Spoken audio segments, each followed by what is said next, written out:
It's almost 11 p.m. at a hotel in Beverly Hills. The sidewalks are clean, the lights are warm, and the entertainment press is in town for the Grammys. Then, without the kind of fanfare you'd expect, federal agents walk in. Not for a cartel boss, not for a hacker. They're there for a journalist, Don Lemon. Voters know his voice. Cable news viewers recognize his face. And whether you love him or hate him, you know this. For decades, Don Lemon has made his living asking questions, on camera. But tonight, he's not asking them. He's being arrested. And look, I'll be transparent right up front. I'm not a big fan of Don Lemon's style. I've disagreed with him plenty. I've rolled my eyes plenty. But what just happened here is bigger than Don Lemon. Because the laws prosecutors are using to charge him are the kind of laws America usually drags out for the ugliest chapters of our history. Laws rooted in Reconstruction-era civil rights enforcement and a federal statute designed to stop violence at abortion clinics. And if those tools can be turned on a reporter covering a protest at a church, then every protest movement, every journalist, and honestly, every normal person who shows up near a political confrontation should be paying attention.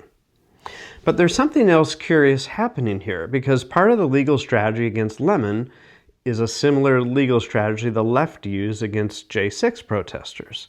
It's something that should be explored further. There's a bit of a mirror legal image going on here, and it shouldn't make anyone comfortable. Let's start where this really begins.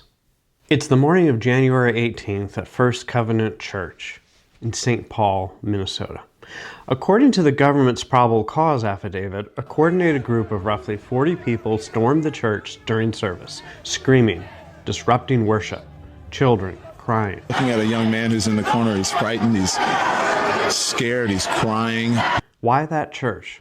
Because protesters believed one of the pastors was also an official with ICE, and they considered his politics incompatible with prayer. The pastor of the church is a f***ing ICE leader in the city?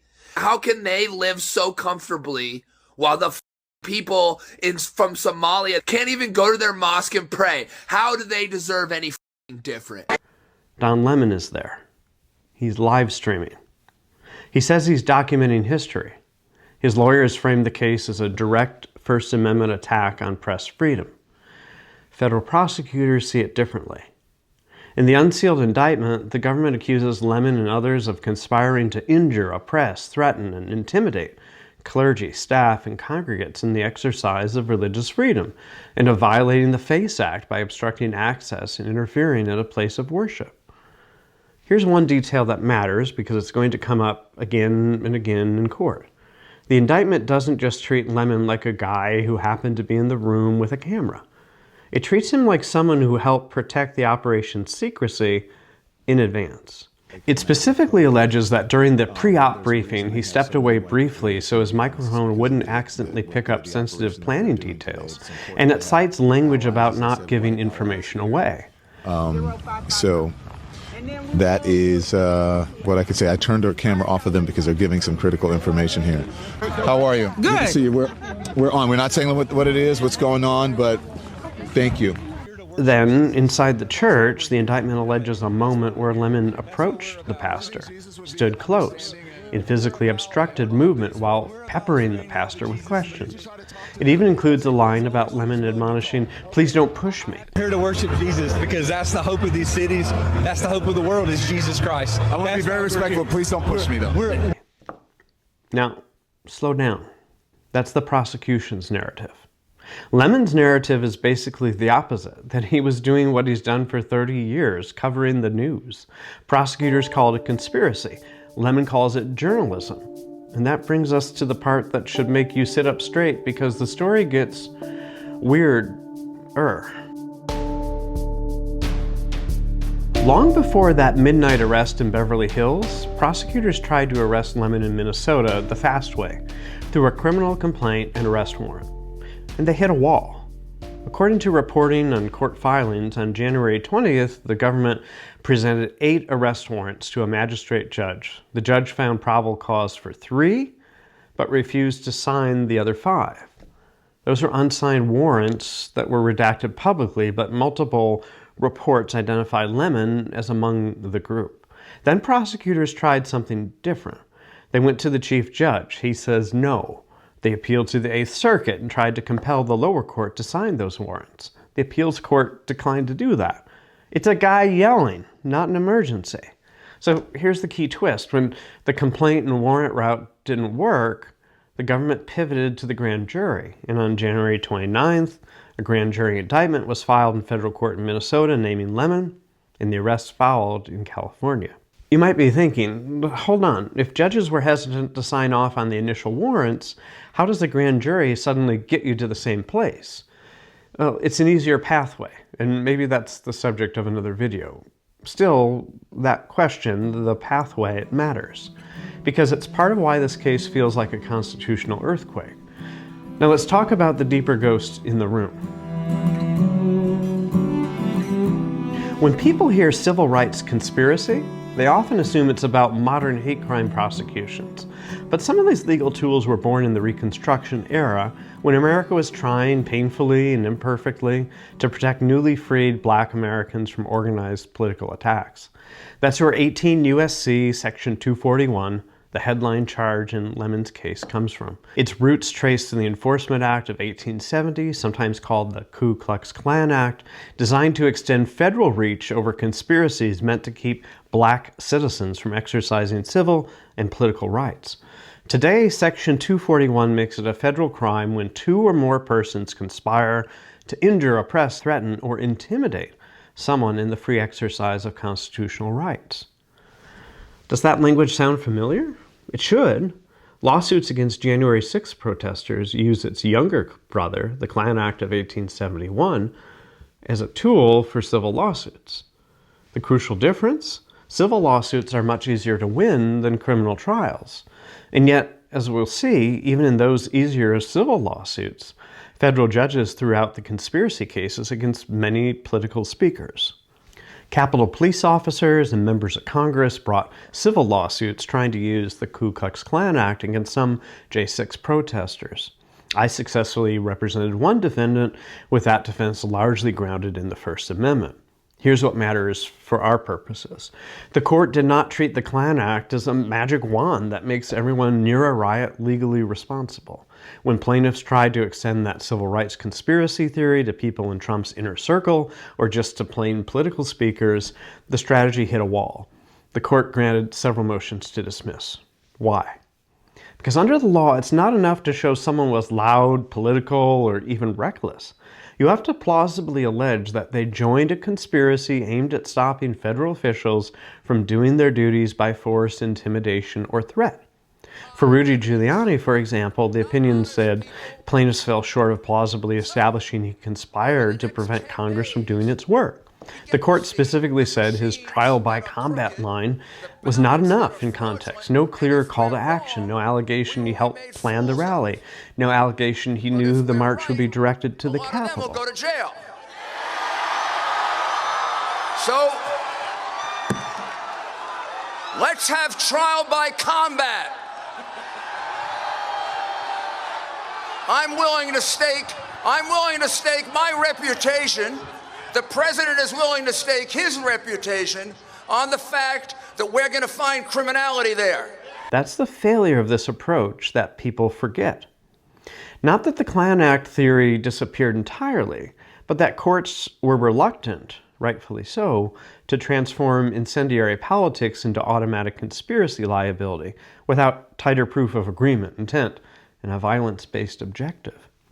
And in Don Lemon's case, we're dealing with the criminal version of the law that's even harder to prove.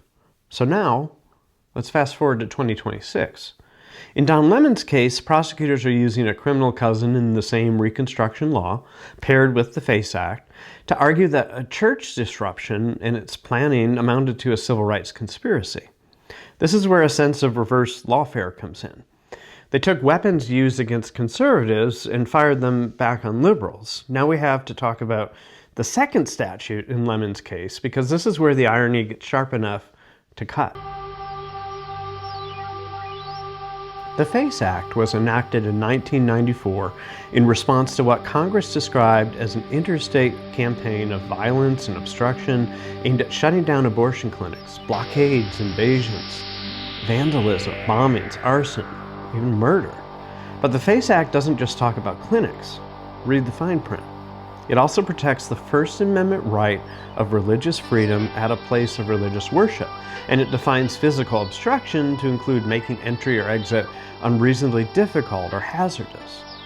And the statute goes out of its way to say it's not supposed to prohibit protected peaceful protest. So the fight isn't, is protest allowed? The fight is, when does protest become intentional obstruction or intimidation? That question is exactly why you're seeing the FACE Act suddenly collide with a church disruption. And to understand why conservatives and pro-lifers have been furious about the FACE Act for years, you need only reference Lauren Handy. In a 2020 clinic blockade case, Handy and others were prosecuted, later sentenced under the same basic pairing of statutes you see in the Lemon indictment: conspiracy against rights plus the FACE Act. According to the Justice Department, Handy was sentenced to 57 months, nearly 5 years, in May 2024. And according to the Associated Press, that clinic blockade involved activists linking themselves with locks and chains to block doors, and the prosecution described injuries and disruptions during the incident. Now, I'm not here to relitigate abortion. I'm here to point out the legal whiplash. 1 year, we're told, the FACE Act was used to crush peaceful pro-life protests. Shortly thereafter, federal prosecutors used the FACE Act's worship provision in a church protest case, and suddenly a whole new coalition discovers the dangers of selective enforcement because the FACE Act is about to hit Don Lemon in the face. Not convinced? Let me tell you about Eva Edel. She's 89 years old. She survived a communist concentration camp in Yugoslavia as a child. In August of 2024, she was convicted of a federal conspiracy felony. Her crime? Sitting in a hallway and singing hymns. No chains, no violence, just an old woman and a hymn book. The Biden DOJ tried to put her in prison for a decade. If the government can call that a conspiracy, what do you think they'll call a reporter with a microphone? If you read Congress's findings in the 1994 debate, lawmakers were reacting to a wave of ugly tactics, force, threats, and obstruction, while insisting the bill would not trample free speech. And yet, even back then, some lawmakers warned about viewpoint selective enforcement, that you could end up punishing one kind of protest and not another.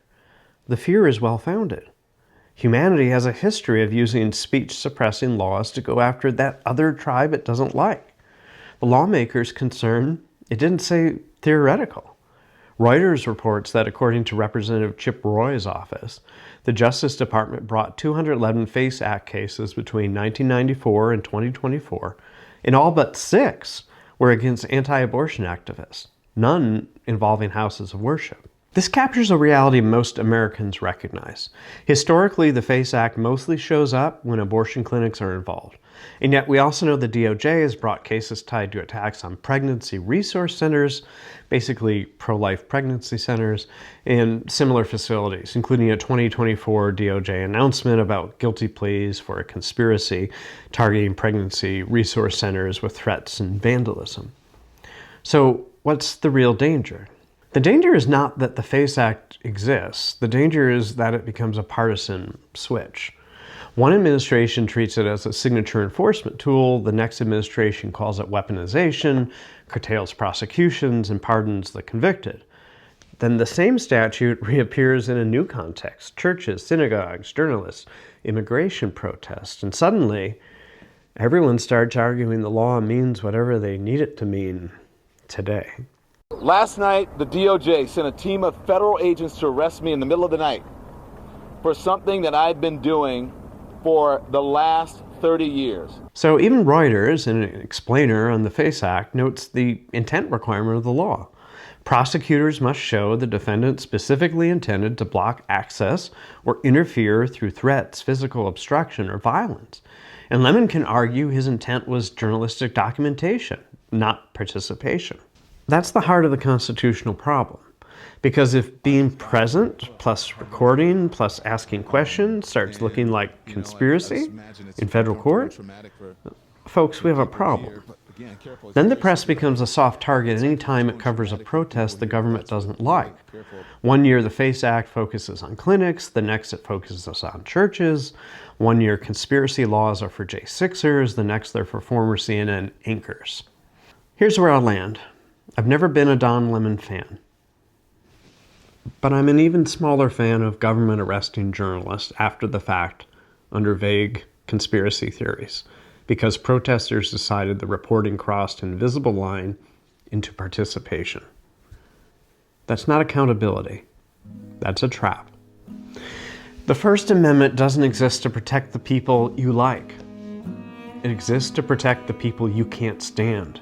It exists to protect the protest you wouldn't attend, the speech you wouldn't clap for, and the reporter you'd rather mute.